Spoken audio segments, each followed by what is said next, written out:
नमस्ते।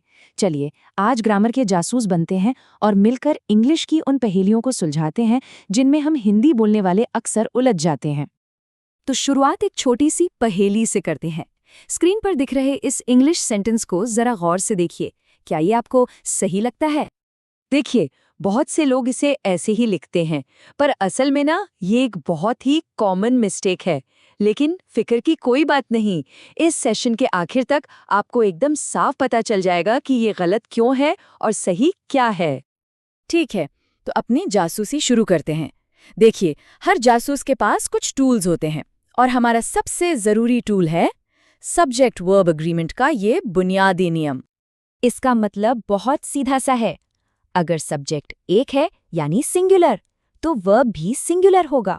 और अगर सब्जेक्ट एक से ज्यादा यानी प्लूरल है, तो वर्ब भी प्लूरल होगा। बस इतनी सी बात है। अब यहाँ कहानी में एक बहुत ही मजेदार ट्विस्ट है। इंग्लिश में वर्ब्स अपने ओरिजिनल फॉर्म में प्लूरल होते हैं। जब हम उनमें एस या ईएस लगाते हैं, तब जाकर वो सिंगुलर बनते हैं।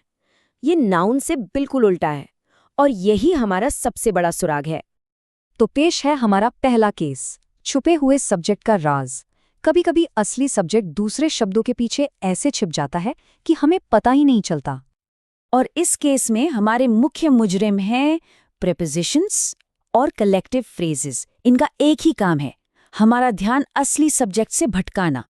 यहाँ पर हमारा सुराग ये है कि हमें उस फ्रेज पर ध्यान देना है जो ग्रुप बना रहा है, जैसे अ ग्रुप ऑफ।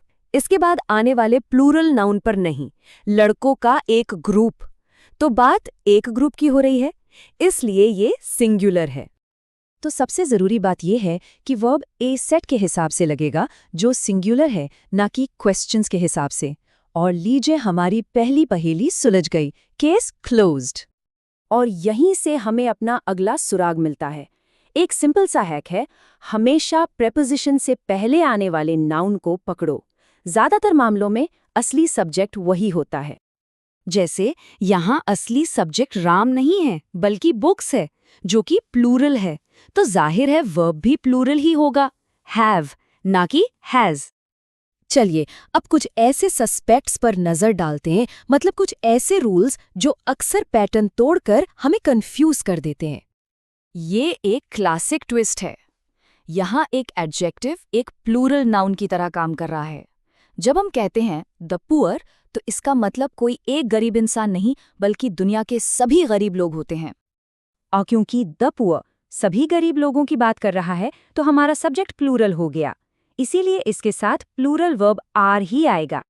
अच्छा, अब हमारे सामने दो ऐसे संदिग्ध हैं जो दिखने में तो जुड़वा भाई लगते हैं, पर हैं एक दूसरे से बिल्कुल अलग, द मैनी ब्रदर्स। स्क्रीन पर जो लिखा है उससे घबराना नहीं, ये रूल दिखने में जितना मुश्किल है, असल में उतना ही आसान है। यहाँ सारा खेल इस छोटे से शब्द अ का है। मैनी अ का मतलब होता है एक एक करके कई, इसलिए इसे सिंगुलर मानते हैं। जबकि सिर्फ मैनी का मतलब होता है बहुत सारे, जो कि साफ साफ प्लूरल है। अच्छा, तो तब क्या होता है जब दो सब्जेक्ट्स एक साथ आ जाते हैं?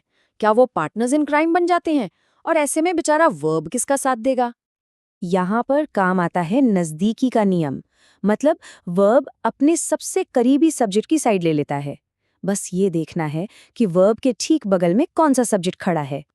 इस सेंटेंस में देखिए, वर्ब के सबसे पास आए है, इसलिए वर्ब बदलकर एम हो गया।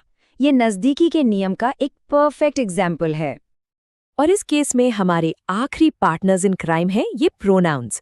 भले ही एवरीबडी या समवन सुनने में ऐसा लगे कि बहुत सारे लोगों की बात हो रही है, ग्रामर में इन्हें हमेशा सिंगुलर ही माना जाता है।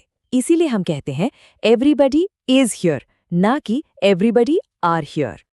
हमारा आखिरी केस हमें एक ऑल्टरनेट रियलिटी में ले जाता है, मतलब कल्पनाओं की दुनिया में, जहां इच्छाओं और शर्तों के लिए ग्रामर के नियम थोड़े बदल जाते हैं। इसे कहते हैं सब्जंक्टिव मूड। इसे एक स्पेशल टेंस की तरह समझ सकते हैं, जिसका इस्तेमाल हम सिर्फ उन चीज़ों के लिए करते हैं जो सच नहीं है, जैसे कोई ख्वाहिश या काश वाली बातें। इसीलिए आई या ही जैसे सिंगुलर सब्जेक्ट के साथ भी हम वर्स की जगह वर लगाते हैं, बस ये दिखाने के लिए कि ये हकीकत नहीं, सिर्फ एक कल्पना है। तो लीजिए, केस सॉल्व हो गया। हम सब ने मिलकर छुपे हुए सब्जेक्ट्स को ढूंढ निकाला, कुछ अनोखे सस्पेक्ट्स की पहचान की और एक ऑल्टरनेट रियलिटी की भी सैर कर ली। अब जरा सोचिए, इन सभी सुरागों में से वो कौन सा एक है जो आपकी इंग्लिश सुधारने में सबसे पहले काम आने वाला है?